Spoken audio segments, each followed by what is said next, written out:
All right, we are live for another episode of Real Estate Junkies podcast. Today we have an interview with Kyle Draper. He is a team leader out of California, a mega icon team in Los Angeles and the Inland Empire. In this episode, we will talk about building systems that work, converting online leads, and how to grow and manage a successful real estate team. If you are a real estate agent that want to grow your business with systems, or a team that want to build a strong real estate business, this episode is for you. So tune in live with us. Kyle, it's a pleasure having you on the podcast. Welcome, brother. Thanks for having me. Yeah, for sure. It's a pleasure. So let's get right into it. Tell us a little bit about how you got into business and what was your journey like? So yeah, I kind of backed into real estate. The Spark Note version of my journey is that like I was very involved in music before, and I was gonna be a music producer at one point in time, but then things changed, and I was gonna go to law school to represent musicians.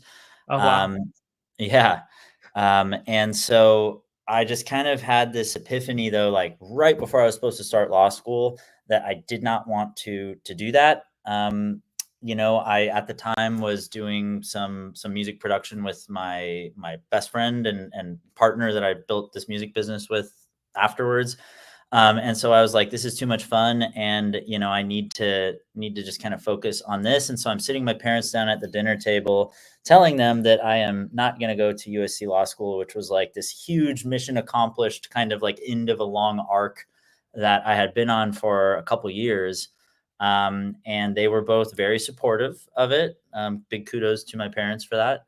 And I was saying, there's this exciting stuff still going on in music, and I can't walk away from that right now. And my mom was a realtor at the time, and she said, "Hey, why don't you just get your real estate license so that she can throw me on some of her deals and have some help, and I'll make some money while I figure out how to make money in the music industry." And fast forward 10 years later, I never quite cracked the code on having a lucrative situation in the music industry.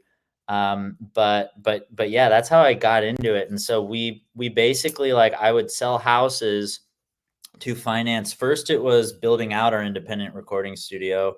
Then once we had the independent recording studio built out, then I had the horrible idea of like, let's turn this into a record label. Record labels are very expensive, it turns out. And so I was just, as my real estate career got better and better, the amount of money I had to invest in the record label got bigger and bigger. And we did a lot of cool things, had a lot of fun with it. But there was definitely a turning point kind of where, like towards the late 20s, it was kind of like the shift where real estate started out as like the vehicle that like funded my passion of music. There was this shift where I was super passionate about real estate. I loved every little bit of it. And I was like angry at the music operation that I had because it was just not really going the direction I wanted it to go. And meanwhile, it was just preventing me from being able to really level up in real estate and hire staff and do all the big team building stuff that I've since now leaned into. So when I turned 30, it was just kind of this like, okay, that was a great run that we had, but I really, really want to start the team. I didn't want to start that while I was still so involved in music. So we like shut down the music operation, or I walked away from the music operation more like, and then just really leaned into starting the team. Yeah. So what was initially, sounds like to me that you got right into seeing some success with real estate. What were some of the challenges you faced getting into real estate while being a creative? I guess there was a little identity crisis at the start of it. Mm, That was a big kind of turning point in my career, was to not think I needed to be anything other than my authentic version of myself. mhm. So when I first started my career, I like showed up to the office in a suit, for example, and I am like the least suit guy, you'll meet So fake probably. it till you make it, right? Right. I just thought that's what you're supposed to do. And so I would like wear a suit during the day and be very real estate, oriented. And then, I'd like change my clothes and I'd be sitting, in the recording studio at night. And so I had these like this dual identity kind of thing. And then I don't even know what really inspired it, but I just kind of realized that I am not, number one, it's not authentic to myself. And number two, like I'm missing good business opportunities to not be more transparent with like people in music that I also sell Yeah. real estate, and then people in real estate that I'm also in music. Like once I leaned into that, there was a lot of this Wow. kind of like symbiotic where like each one was kind of feeding the other to a degree. Mm. And I even had, I don't have a mohawk now, but I decided to just like screw it. I'm gonna grow out this like long mohawk. And so I was like a top producer in a bunch of offices I was bouncing around at, just rocking a like big mohawk. And it worked because a lot of the markets that I was focusing on, like in Los Angeles, like every little pocket of LA has such different vibes to it and Mm. different like kind of culture, different people and whatnot. So, like my approach probably would not have worked if I was trying to sell like Beverly Hills real estate. That's a Yeah. little stuffier and whatnot. But I was living in the Echo Park, Silver Lake part of town, and that's where I was focusing the majority of my business. That's a very art forward part of town, very, just a lot of artists, a lot of creatives. And so I'll never forget this. This one lady, I met her at an open house in Silver Lake. She was a neighbor, and I had a mohawk, and she walks in, and she's a neighbor, and I'm just kind of doing the whole like, oh, I'd love to come by your house sometime and just let you know what I, my opinion of value and all that. And she kind of smiles because she knows I'm like kind of going for the jugular, and Mm. she's just like, you know what, I'm only saying yes because you have a mohawk. And she was like, and whatever you do, like when you come over later, like you better not put a suit on for that. And I was just like, oh, like that was kind of Mm. this like really validating moment where I was like, okay, like if you're your authentic version of yourself, like you're gonna find your tribe to do Mm. business Yeah. with, basically. And so Yeah. that was a big kind of like aha for me early on. No, that's huge. That's very profound. I think, I see this a lot, and it still happens, right? We are in 2024, and it still happens where brokers, team leaders telling their agents, like, hey, you got to suit up, you got to dress for whatever, like, you got to dress for the occasion. If you don't wake up in the morning and wear a suit, that's the treatment you get.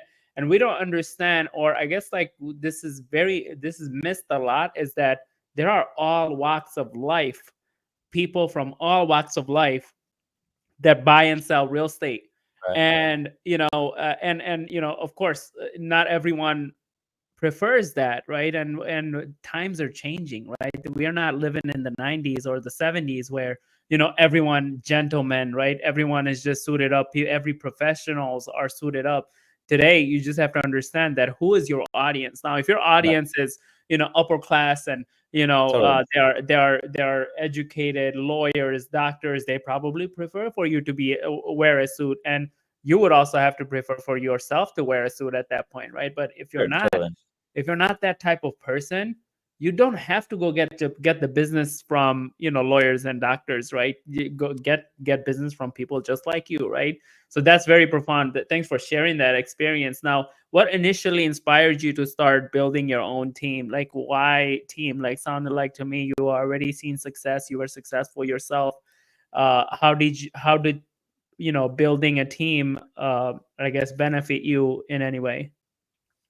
Yeah, great question. And it started really just with the kind of classic, like I have too much business to handle all by myself. Hmm. And so that's really what started it. And where I was initially wrong with like what a team meant was, I thought it was just kind of like, okay, let's just find a few agents so that I can basically like delegate my spillover business to. And that's not a team. Like a team is really like a two-way street where Hmm. team members bring opportunities to the table, and the team leader brings opportunities to the team members. And there's Yeah. much more than just like, hey, like I'm already have a full workload, like here's some of the just the leads that like I'm choosing not to work. Like that's Yeah. just not, you're not going to have like a healthy team that way, quite frankly. So I definitely got some good coaching advice on like how to structure it getting started. And I also just was really inspired by other people in the industry, like running large successful teams. Like Kyle Whistle is a mentor of mine, and he's been a guy on my radar for years, and I've seen him speak on stage for years before I even started a team. And I was always just like really kind of seeing a bit of myself in him to a degree. And really just kind of just having that vision of what the future looked like. And so I would have started the team a lot earlier if music was not as demanding financially and of my time as it was. But like I said, when I turned 30, we shut that down, and that was right around when COVID was hitting. And Yeah. so it was crazy because I reached out to two agents that I had trained as their mentor at like an old office from back in the day that, we're still good friends. And I said, hey, I want to do this. This is my vision. You're the first two I want to start this with. And, if it doesn't work out, then we'll just part our ways, and, we'll still be buddies and all that. But if it does work out, this could be really cool, really exciting. And like, we'd be really building something like special together. And luckily, I think, history has shown that the outcome has been the latter. And both of them are two top leaders on the team, still two top producers on the team. We started with those two, and then an admin, and the admin has also really grown on the team. She's a producing agent. She's our director of agent success as well, who handles just she's responsible for, the production of so many agents on the team. Like, she's the first phone call when a lot of agents need help. And so the fact that like the four of us are still intact, and like everybody has, really successful leadership positions on the team, like it's one of the most fulfilling things, just period, quite frankly. Yeah. And so yeah, that's kind of how we got started. So, a lot of agents out there that maybe hit that threshold where they don't have enough time in their hands and they want to maybe consider starting a team. What would you say they avoid? What are the mistakes that you have learned through that journey that they should avoid when starting a team? So I would hire an assistant or admin, whatever you want to call it. Like, I would hire that support role before you start scaling with agents. Mm, Luckily, I did that, so that wasn't a mistake that I particularly made. But I've seen so many agents get that one wrong. And it's funny because when you start a team, like, you really realize like how much you have to like level up your systems. Everything needs to be like ordered, and there needs to be a right way of doing things that's like replicable, right? It's like McDonald's, mm, like they have such clear SOPs that like they're able to franchise all over, and it needs to be really, really, really simple instructions so that anybody is able to like follow and execute. And so you're not going to do that, especially most like top producing agents are like high D's, kind of high I type people. So like that personality type is probably the worst to build out like really strong SOPs, mm, So I think really step number one is get like the yin to your yang, like get your yeah. admin that like is low D, low I, like high S, high C. Have them really like study you and basically like build out the SOPs for just how you're naturally doing things, because Mm, you really have to have that in place before you start bringing agents on. yeah. If you're not organized and don't have your systems dialed in, and you bring agents on, it's just going to be like a cluster F, quite Mm, frankly. And it's going to be, people are going to get frustrated and confused. And, that's where the team lead's just like, well, but why don't you understand? Like, like you're supposed to do it this way. Like, don't you know that this is how I do things? And it's like, well, unless you have that super documented and you trained on it, yeah. like that's on the team lead. Like, people Yeah. can't read your brain on how you want things done. So I'd say that's step number one is hire your admin, get your stuff like dialed in, and then start, growing your agents.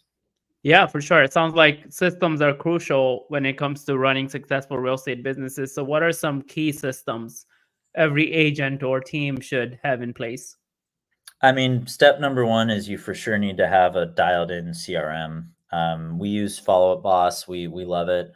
Um, you should also have a good like IDX website. That's pretty like kind of just very basic, baseline kind of requirement stuff. We work with Ylopo for our website for like some lead generation. They have lots of really good tools that all kind of work really nicely with Follow Up Boss. Um, So yeah, like definitely leveraging tech, I think, is a really important piece of being a good team leader, staying on the cutting edge of that stuff. That's something I'm super passionate about. So, like the most recent stuff with AI, and just always kind of experimenting with the new Mm, stuff and figuring out what I want to like bring back to the team to really like teach them and to lean into. That's a big part of it. Another system we use is something called Maverick, that is mm. really good at just kind of Nudging like your agents. yes, love the nudge. Love the nudge big time. But just having that zoomed out analytics. There's really cool like AI scripting training that agents can practice and whatnot with it. So yeah, that's a big piece of it. And so if you're an agent high in production, I actually am buddies with somebody that it blew my freaking mind, because this guy, I'm not gonna name any names. I don't want to embarrass him, but he had a huge, really successful business, and he even had some agents, and he was like, I don't have a CRM, and I was like, how are you doing that? And it's just a testament to like how good of an agent he actually is, because he was able to keep everything all organized. And it was a very like sphere referral driven business that he had. But that's a hard thing if you're looking to like really grow and scale a team. Mm, It's really hard to scale like just I have the best sphere in the world, so like everybody just recreate this amazing sphere that I have. Like, it's really a balance, because like I'm very intentional with like coaching my agents on how to grow their spheres. Like we're definitely not one of those teams that says, oh, don't worry about your own production, just only work the team leads. Like that's not at all what I'm interested in mm. doing. Like I want agents to not ever be dependent on the Yeah. team. I want the Yeah. team to supplement, their naturally them building their own business. If they leave me one day, I mean, I hope that doesn't happen, but inevitably that happens from time to time. I want them to be like, damn, my time on Serene Team, like I really learned how to build a business. Mm. Rather than like the only thing that I did on Serene Team was like run around and open up doors for internet leads, like, because if you're not on a team, then you didn't really develop a skill set, quite frankly. Yeah. So yeah, I think it's very important, especially when you get into the internet lead game, that yeah, your systems just have to be very dialed in, because otherwise you're thinking an internet lead is a bad lead, quote unquote, if they're not the first time you talk to them like pre-approved, ready to see homes that weekend, ready to write offers. Those are like one in every, I don't know, 100. 500 leads or whatever. Yeah. So At if least you 100. At least yeah, 100. so like if you're only fishing for those, and that's like the internet lead game that you're playing, you're leaving so much money Yeah. on the table. Yeah. I think the boat that people miss, right? Especially nothing against your friend over there, is that they don't understand Tesla didn't become Tesla relying on sphere of influence. Apple didn't become Apple relying on sphere of influence, right? Microsoft, any Right. big companies you look at it, these are data games, right? All of Mhm. these companies that are data companies, they have master data, they have learned how to leverage it, right? I mean, Tesla leveraging data, they're creating self-driving cars, right? Right. What is it? It's AI processing data, right? Yeah. Like thousands different type of humans. They have fed the AI. Now AI knows what a human looks like on the road, right? Right. So it's really data company, and we as real estate companies, right, agents, Right. are gonna have to look at data that way, right? Sure, you might have a massive sphere of influence, and I don't know how he's even if you have a massive sphere of influence, how are you staying in front of them, right? Close. Manually, you know, Yeah. I And don't he had know. like I the don't have that much brain like a power. note sheet kind of thing. Yeah, which I mean, again, and this guy produces. That's the crazy thing. But Yeah. I know that for him to scale his team, there's been some kind of like issues, with it. And when I've kind of like really gotten in the weeds to try to like coach him on it, that was where it was just like Kyle, we don't use this here. I was like, well, then don't get in the internet lead game, for goodness Mhm. sake. Like, And how long are you gonna be in the game, right? Let's just say your business is based on sphere of influence, and it's all in your head.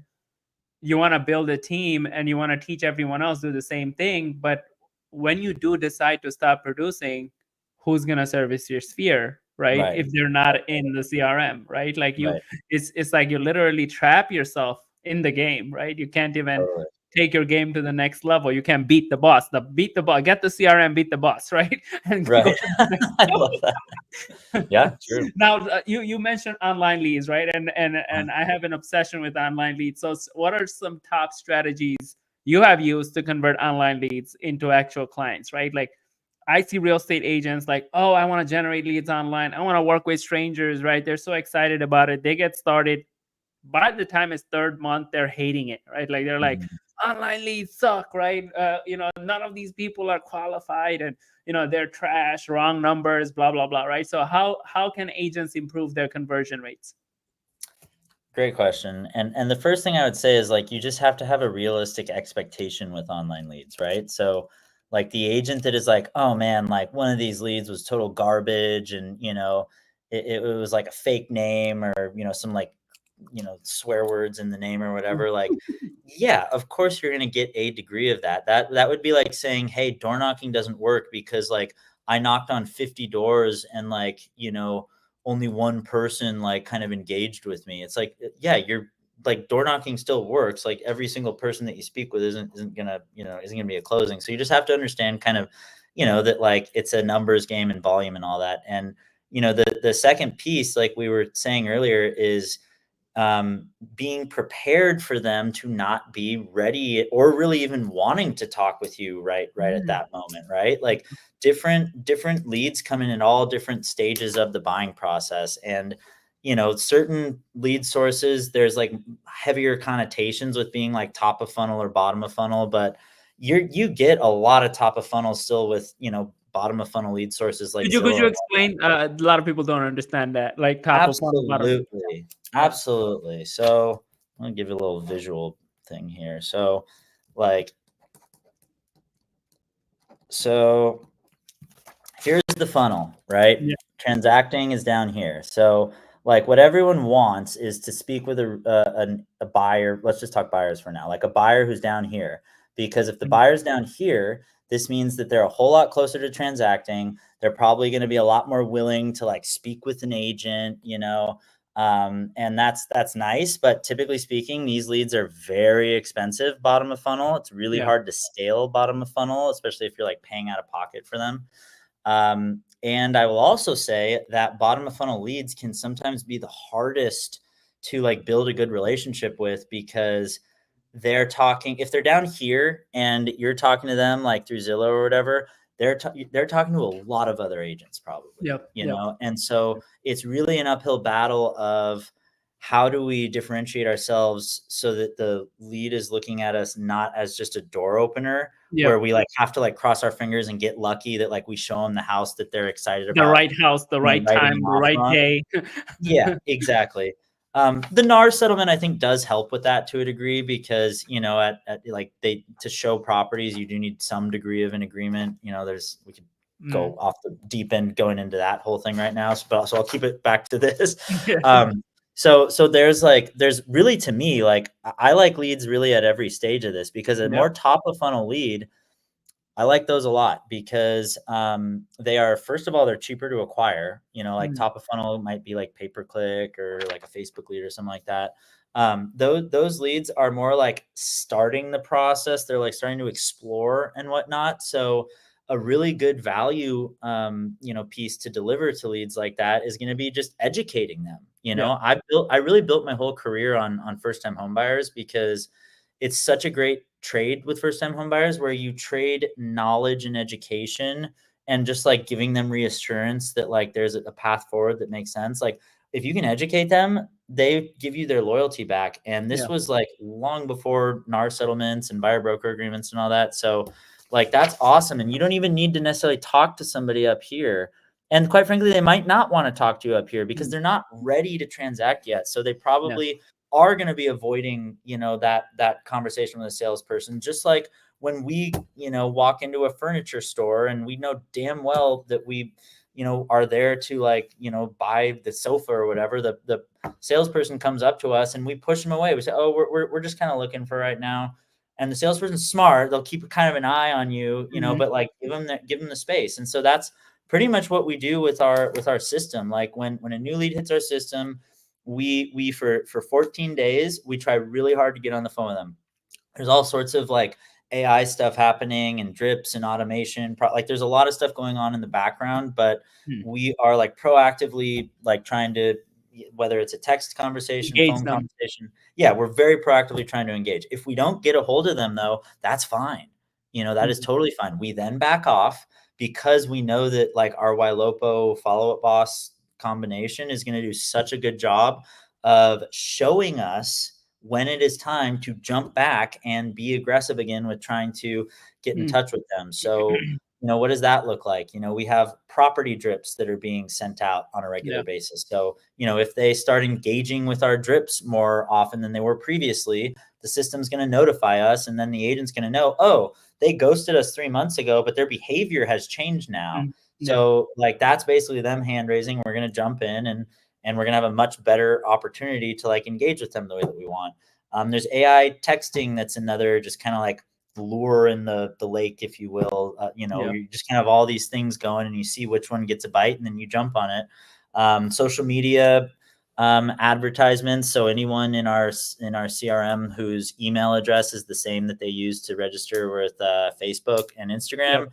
they're Yep. seeing Serene Team ads. And so that's another notification we get is like so-and-so is back on your site, for the first time in months after a social media ad redirected them. So that's kind of the overall concept of it is Mhm. like, definitely try to make that relationship at the start. And it's Yeah. great when you can. And by the way, when you can, no matter how far away they are, the goal is to set an appointment. Even Yeah. if they're 2 years out, like you want that appointment still.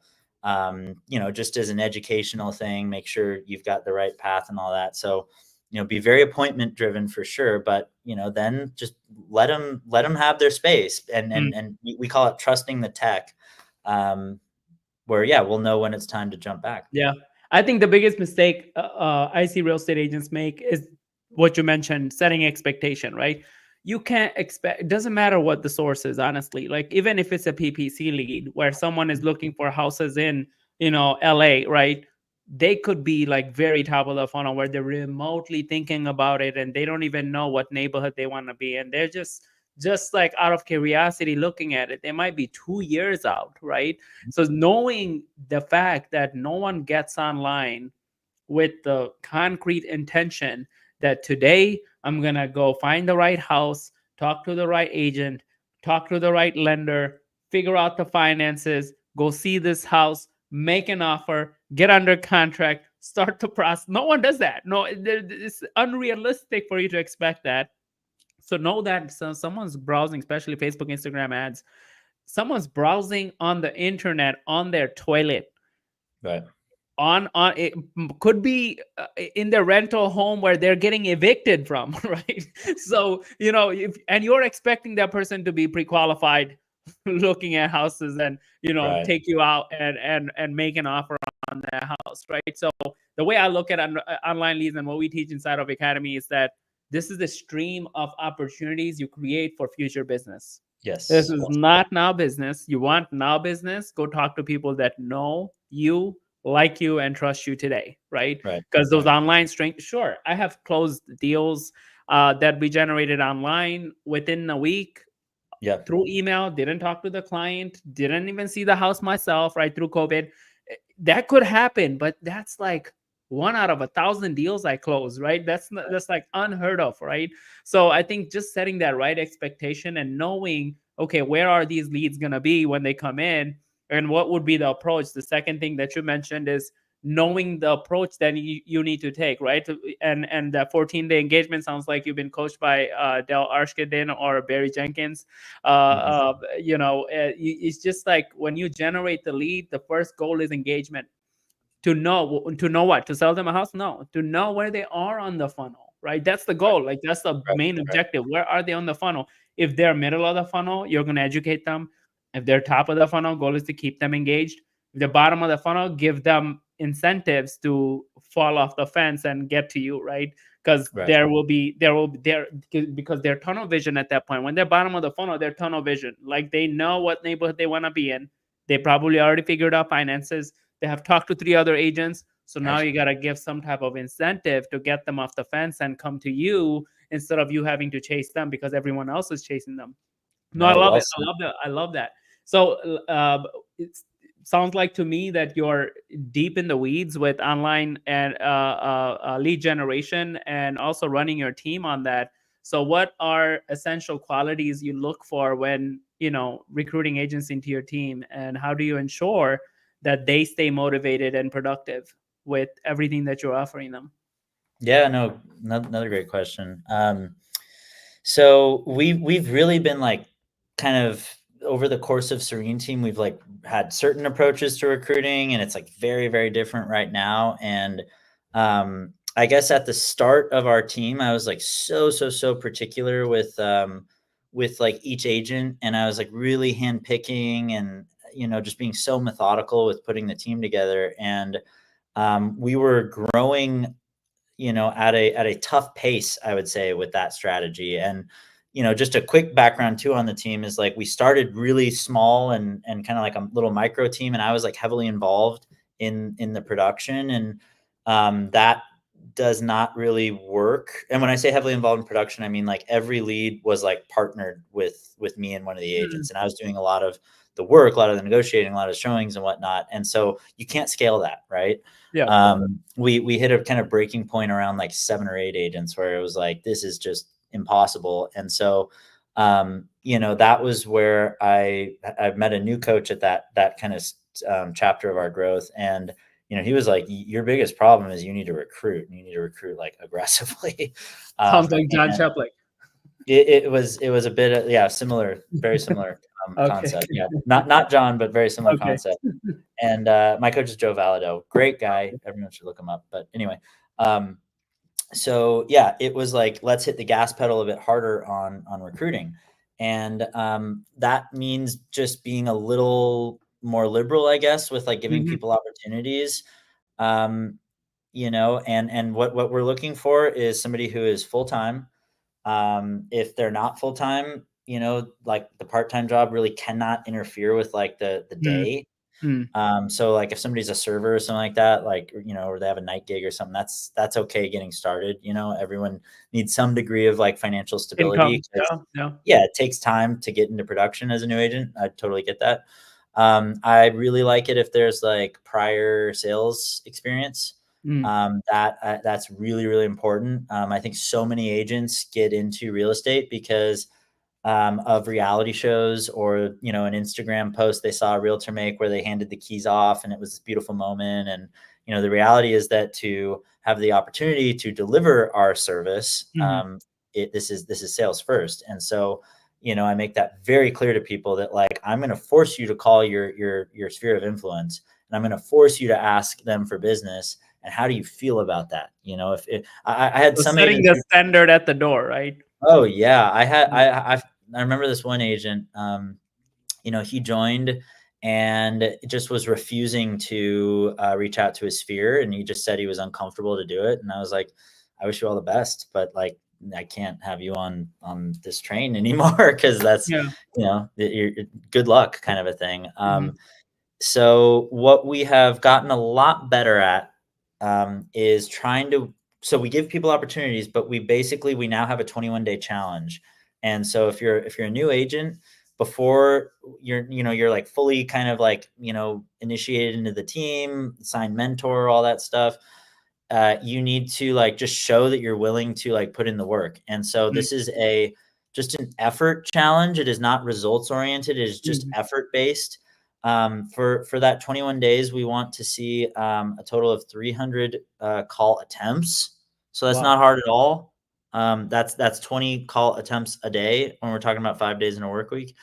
Then what else? They have to do an AI role play daily, and that's something where we like see the report card and all that stuff. And then they have to add 100 people to the database. So very 100. simple. Low. That's, It's yeah. low. It's Yeah. super low. Yeah, the point is not to, like this again. This is really more just like, Action. please Mm. please show us that like you are prioritizing this and that you're taking it seriously, because I'm sure you can relate to this. Like I've had agents who after I gave them the offer, I was like almost sad instantly because I was like, oh my God, I'm lowering my standards too far. what am I doing giving this person an offer? And then they turn into rock stars on the team. Wow. And Yeah. and the flip is I've had so many people, this happens way more, but so many people who, when I'm interviewing with them, I'm like, you're gonna fucking crush it. And then Because they you have are, experience, you have closed deals before, and and you get disappointed really fast. yeah, Like you have and no the effort, accountability. the effort's just not there. Yeah. So that's why this like quick challenge to just kind of like get them on is helpful in that. And then we have production standards. Like if somebody is already in production, if you're not closing a deal every 3 months, like that puts you on like basically probation, like leads are turned off and you really got to get back on track. And if not, you're asked to leave the team. With brand new agents, the goal is to be in production in around 3 months. But really like 6 months is kind of where we are going to evaluate like, hey, what's going on? Like it shouldn't take more than 6 months to get into production. So yeah, that's just kind of over the years, we've really grown that. And cause there's operating costs to having people on your team that are not producing, even if they're not receiving lead flow, there still is, like the G Suite cost, the follow-up boss cost, like all that stuff does add The up. And time especially, cost. The time and the cost is time. probably Oh, more absolutely. expensive than the tech cost, Great right? point. Yeah. Absolutely. Yeah. So yeah, it's like we're willing to invest and really help and develop people, but we're only going to do that with people that are like showing us. And that's the beautiful thing Mm. about today's day and age is, effort is not something that people can really lie about because we see all the data, Yeah. like it is Yeah. all right there. So there's no fudging that. And you're either putting in the work and you're treating this like a job, Mm. that this is a sales job and you need to, hit your calls and all that stuff, or you're not. And if you're Yeah. not, then there's just better teams for you to join than ours. Hmm. And yeah, I think team owners, a lot of times, team leaders, agents that want to build teams, they themselves don't have their stuff together, right? And then they think that they're gonna get more of people like them and become successful as Right. teams, right? And it's wishful thinking. A lot of them go back to production themselves. So as you scale your team and it continues to grow, maintaining high level of service is a struggle, right? So what do you guys do in training? Onboarding them properly, training them, holding them accountable. Like what systems do you have in place to make sure that the level of service you provide as a team doesn't go down as you grow?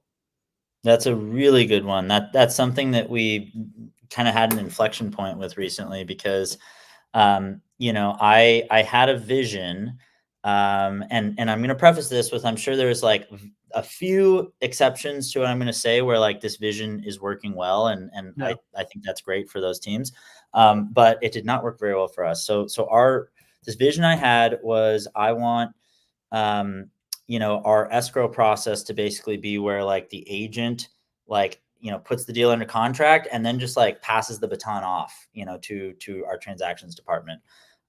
Agent would still be doing the physical stuff like in the field, but like Yeah. we had a transaction manager who was like negotiating the repairs, like really doing like all the stuff other than the in the field work. And exactly what you said, the level of service kind of dropped a little bit. There was there was friction, and this was not on every transaction by any Yeah. means, but like more than any time in my career, we had some clients with just like not feeling great about like how that went. We had agents on the other end of the deal kind of report back that like they didn't really like that they weren't engaging with the buyer's agent who negotiated the deal with them.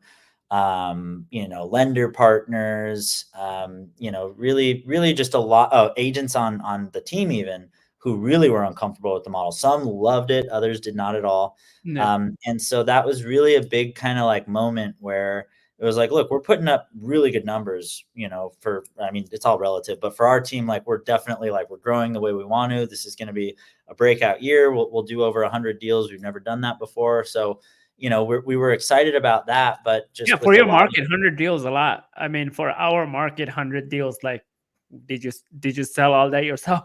sure. Yeah. Yeah. It's decent in the LA market for sure. Yeah.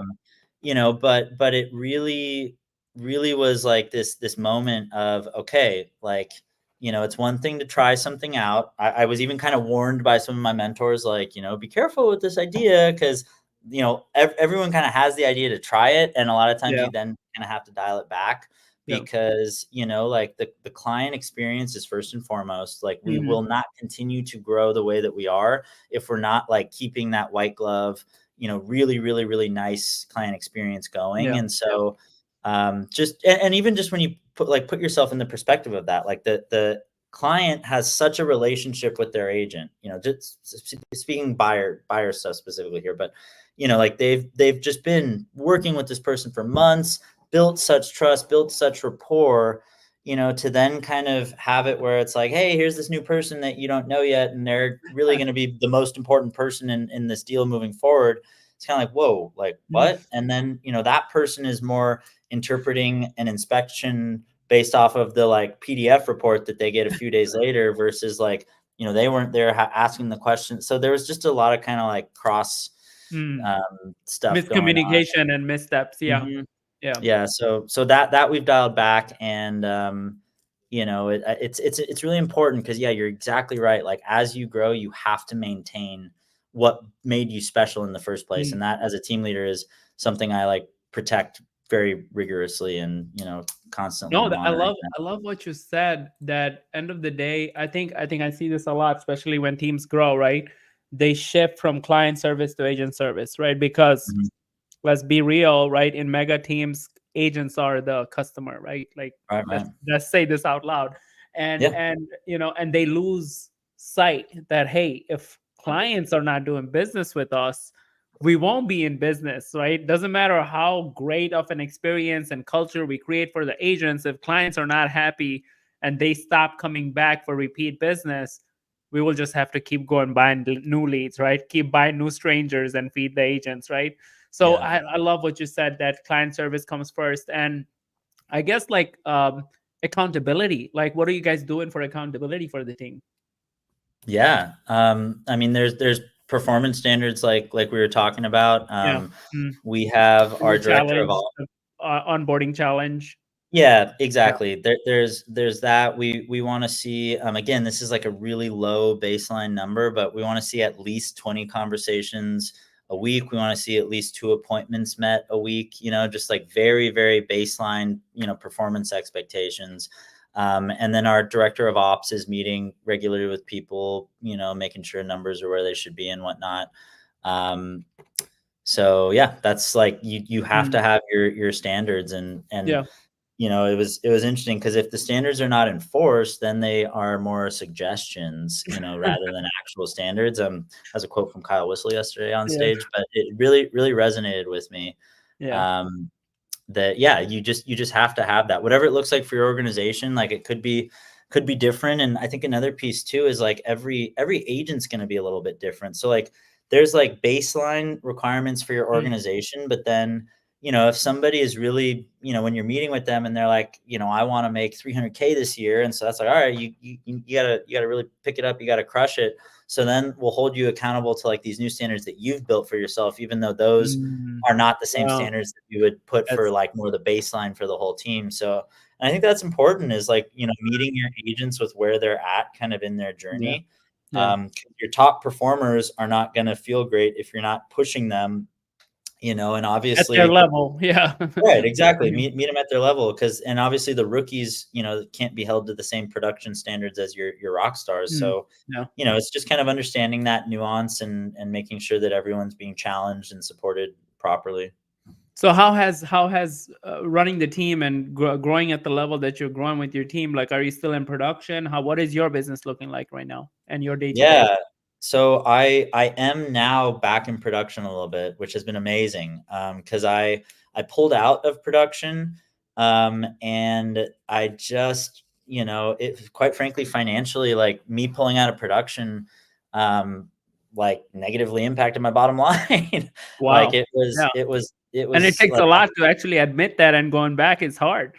oh, sure. I mean, I like it though. I Yeah. really I really enjoy it. I'm not trying to set any sales records on my own Mm. personal production whatsoever. Like the obligations of running the team are super high, like super, super, super high. But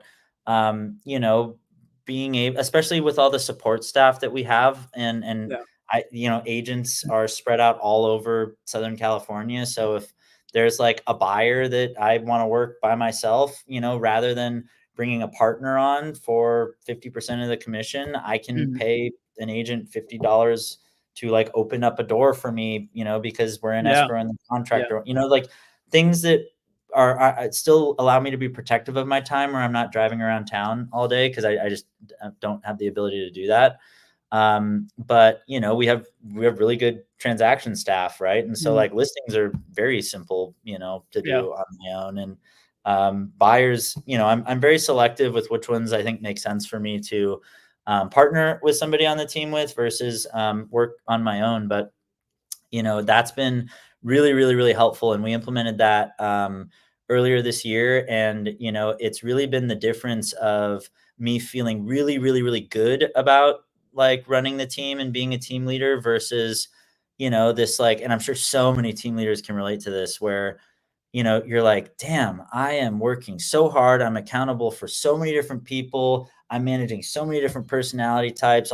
Every fire like escalates up to me. Like, and I am not making anywhere near the amount of money that I was making as a solo agent, where I had zero overhead, and now I have all this overhead, all this responsibility, but like the income didn't really level up as the like kind of weight on your shoulders has leveled up. And so, getting back into a little bit of personal production this year really has been the game changer, I'd say, for me. And even just as a leader, like having your finger really on the pulse with stuff. Especially when a market shifts. If you are not in production, you can't really get a feel for what are agents facing on the field, right? So it's very hard to lead when you yourself are not showing up like them, right? And they start looking at you like, oh, easy for you to say, right? You sold the house 3 years ago. I mean, that's what my agents say to me. No, it's true. I mean, and even some of our like tech platforms and partnerships we have, like, we work with a company called Zoodealio. They do like cash offers for seller. They have all these different versions of it and whatnot. And, it's kind of complicated to understand. And like, I went through training on it, and I'm in a deal right now where, it's our first kind of round going through it. And I'm learning so much more about like how it works. And so for me to be able to like have firsthand experience and then bring that back to the agents is super important, because it's one thing to get onboarded with something like that. It's a whole other thing to actually implement it. And it feels great that like, I've got my hands in this deal and I'm learning so much from it. It's less the like ivory tower kind of thing, so I enjoy it. I definitely do. So how long have you been at EXP, and why did you decide to bring your team to EXP? So we joined October of 2022. So we just had our 2-year anniversary. I know that because I'm paying into my cap, and I just about never do that. Oh wow! So around EXPCon, or after the EXPCon, or I didn't go the 2022 first year. EXPCon was November. Yeah, so you didn't go the first year. I joined and just there was a lot going on, and I didn't go the first. I went last year though and had a great time.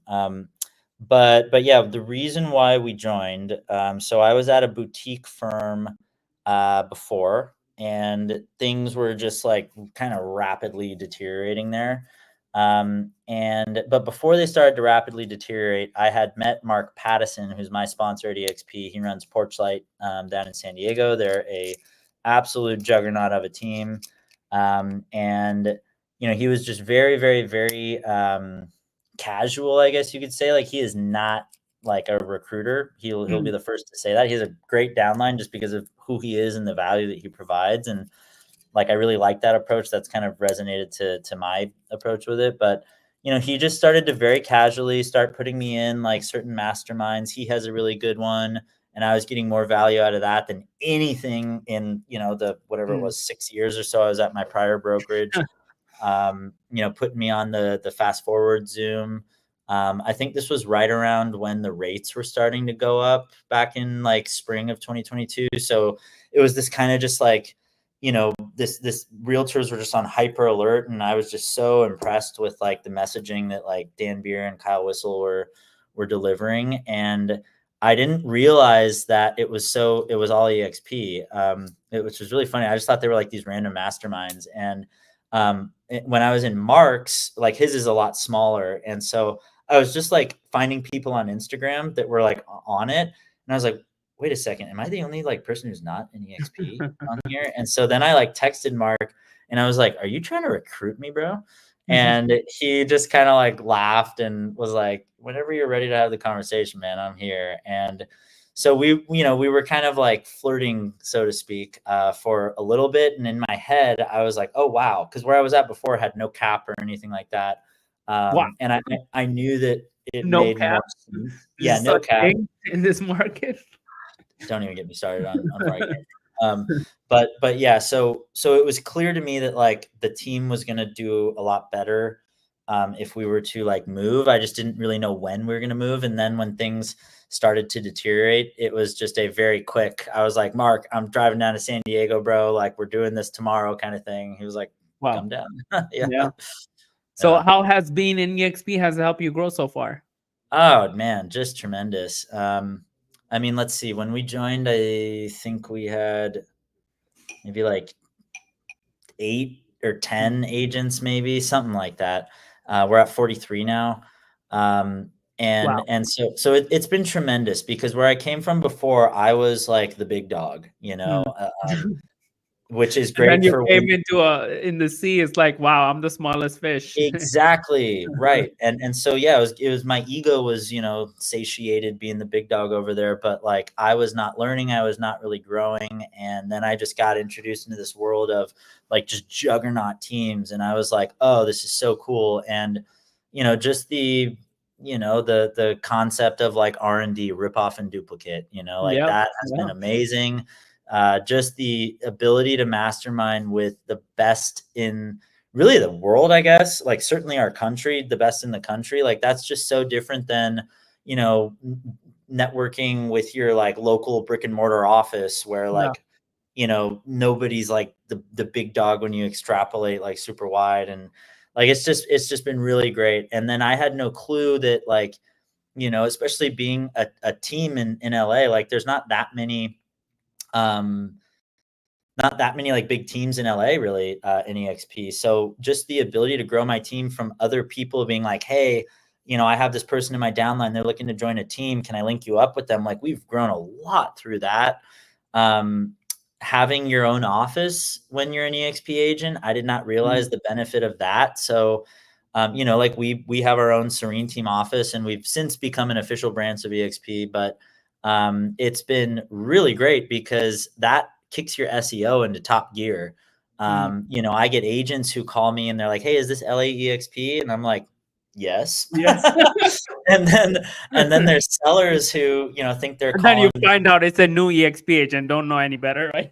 Right. We take new. And then sellers too. We've had our offices in Culver City. We're geographically, we do business everywhere, but our office is Culver City. And we get like at least, 5 or 6 come list me phone calls from sellers just because, Wow. they're looking up like real estate brokerages nearby kind of thing. So did not realize that would be a big impact. But it certainly has been. And yeah, we're just very, very, very happy with EXP and to growing the team and having we're mega icons. So for the team members to have that 4K cap is really, really important. I think that's why there are so many big teams that exist at EXP is because, the team model, obviously, the team has to be making money. The agents have to be making money. It has to make sense for everyone. So if like the broker split can be like minimized to like such a small amount, like 4K like that, it really, really, really is necessary, I think, for growth and for everyone to stay happy and, make it where it makes sense for everyone. And that's something I'm proud of is that, like I said earlier, the people that I started the team with that would be absolutely great agents on their own as solo agents, like they absolutely would thrive on their own. The fact that like the model makes sense and they're like excited about just continuing to grow together is really cool. Cause I don't want a culture where you jump on the ship, you like learn what I have to teach for a few months and then you jump off. Like there's a lot of teams like that. Yeah. But the ones that are built to last, are I think like you see that retention from like really Mm. strong agents, which is cool. Clover City is in LA in California. Someone just asked in the comments. Now, I know. What's interesting, you said rip off and duplicate, right? I'm actually talking on a mastermind, and it's not even anything to do with real estate business mastermind. End of this month, and my topic is ethical business. What is it? Ethical business hacking, and it's Mm. basically duplicating other people, right? Like whatever Right, is working for someone else, and you know the blueprint, you have connection there, right? Like right, the person is willing to share it. Don't stop yourself from not implementing it, right? Like if it's working for them, it'll probably work for you. Not all the time, right? But probably will work for you if you're looking to grow your business at that level. And what I have seen with EXP is that people that want to stay comfortable, right? It doesn't work for them, right? Like, mhm, oh, I want to keep all my money. I want to just do what I'm doing and not grow out of that, right? And people who have long vision, it works for them. The things get figured out. Like initially, they go through the totally. challenges of getting into a cloud brokerage if they have never been had that experience, right? But then eventually, just doors after doors just open for them because they're willing to go the distance, right? Now, I know we're running out of time, and clearly, like we could talk forever. I want to talk recruiting because Yep. when it comes to mega team, it sounds like to me that that's where it took off for you with your team not being selective. What do you guys do for attracting agents? Or I like to just call it recruiting agents into the team. And how's that working out for you guys? Yeah, it's something I want to be a bit more intentional about, quite frankly, because we've benefited from a lot of people coming directly to us. When I am intentional with it, it's really, really leveraging my Instagram account. Mm, There's a decent amount of realtors that follow me, and yeah. it's just, and I tell agents on my team this all the time. Like people who are liking your content, like that's an open invitation to like slide in the DMs. Mm, If you see people are viewing your stories all the time, like you can slide in the DMs and you can have a conversation. And so that's been one of the best ways I'd say that we've mm, we've recruited, when it's been like the intentional, where like I'm going out and getting it rather than people are coming to us or are getting kind of funneled to us. yeah. Is just seeing kind of who already I'm on their radar, because I don't Mm, have to sell them about like, oh, I've done X, Y, and Z. Like, like they already know who I am. They already mm, know the style. And so if I can then like slide in the DMs and just say it very casually, it's just basically like, how's your year going? What's working for you? I'd love to set up a Zoom. I'll share what's working for me. Again, it's this like spirit of like, I just give, give, give. yeah. I'm not secretive whatsoever with like our tricks or our sauce. Like I put it all out there in the open.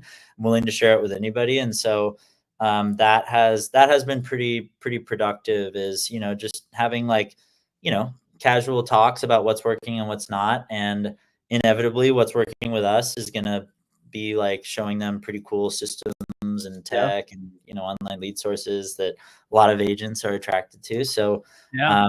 yeah, that's been a fairly straight version of it. I forget the name of the company, but it's funny we're talking about recruiting, because I might hire a company to focus more on like seasoned agents. Um, it's not Humanize. I forget the name of the company, but it was something like So like they have a team that calls agents Mhm. directly. Yeah, Yep. I forgot. I know that company. They charge like depending on how many appointments per month you want, right? So Yeah, they charge I exactly. think $1,000 a month for 15 to 25 appointments a month or something like that. I think we're talking about the same company. Yeah. Yeah. Cause those are Yeah, the numbers. Those are the numbers that were put in yeah, front of me. So, yeah, and the value of like landing an agent, especially an agent that's already in production, that, like if I can take an agent who's doing 6 deals a year and turn that into like 14 a year, like that's yeah, such a win for everyone. And we've got a really good track record of doing just that. So, I'm excited to give this company a shot. They're month to month. So it's like, if it doesn't work, then we just pull the plug quick. But mm, yeah, I'm excited because yeah, we've grown a lot with like brand new agents, and yeah, there's nothing more rewarding than getting that brand new agent into production. But it's just a numbers game where like for every 10 that you bring on, like 1 or 2, turns out to be like a good investment of your time. Maybe it's a little higher than that, but Yeah. still like getting, But really, really, really successful is probably 1 or 2. Yeah. right, exactly. And it's just a lot of work and energy. And I'm 35 right now, and I know I don't want to work as hard as I currently am, for perpetuity. So maybe like shifting more into like Yeah. being really selective if they're like a newer agent, and then focusing more on like more seasoned, I think is like a natural kind of progression for our recruiting to get into. No, that's very interesting what you mentioned, and we actually use this strategy. A lot of it is automation. I guess I'll just give out the sauce, right? Give it out. There is an app, and it's very new.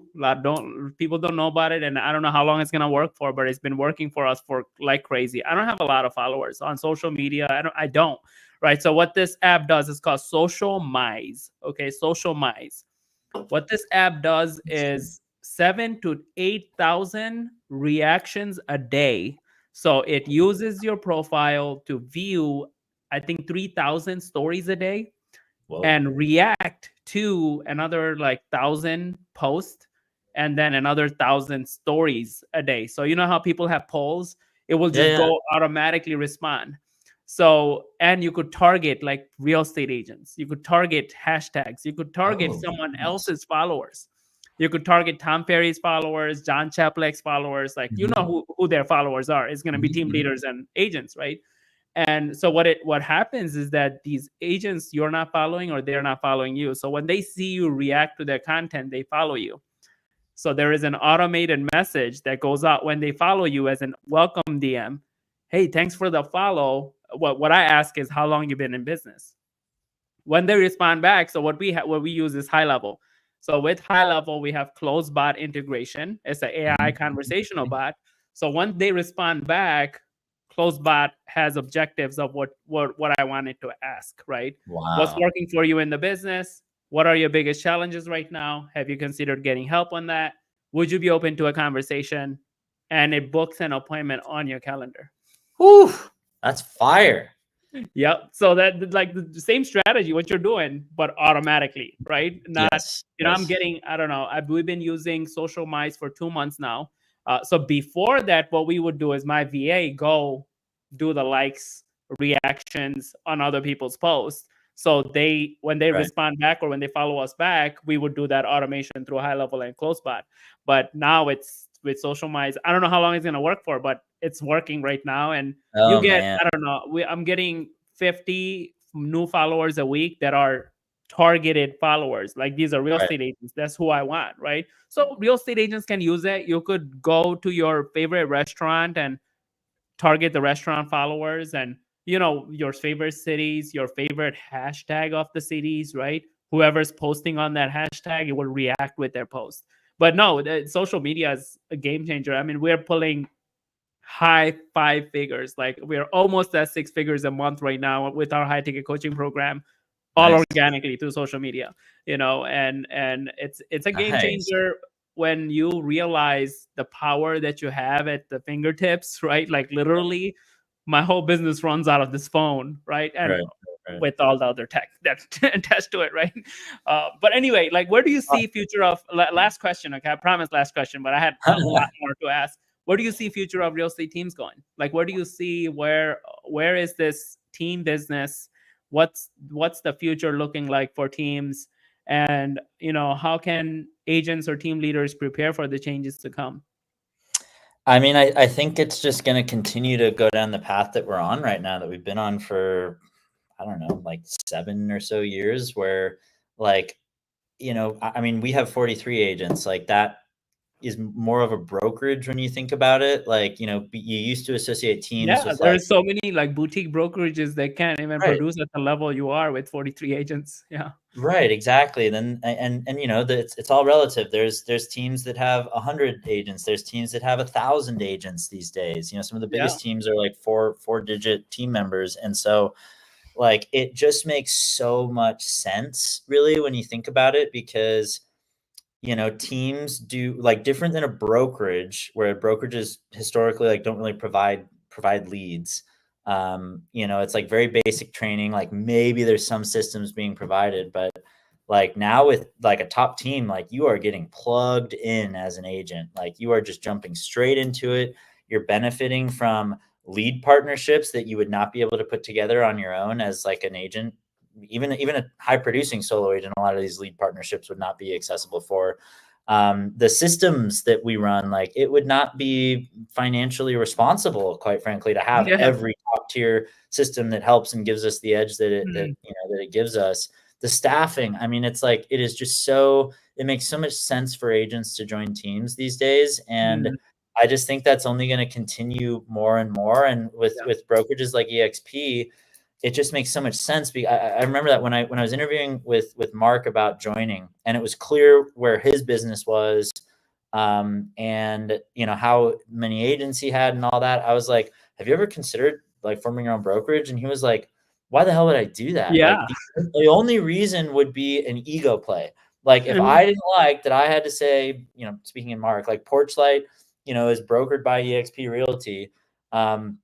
It makes just absolutely no sense other than ego, because first of all, like, team leaders are going to icon, and, you get all the money you paid into EXP, you get that back. Then there's the whole downline, thing that if you had your own brokerage, you would not have any of that. So that's the easiest thing, is like, wait a second, because you see people in the internet forums who like clearly they're a solo agent with their own brokerage, and they're like, I would just never promote any brand other than mine. It's like, well, I'm going to promote EXP all freaking day because they pay me more than I pay them. So that's a and fair you trade. own the share of the company, right? Like, Exactly.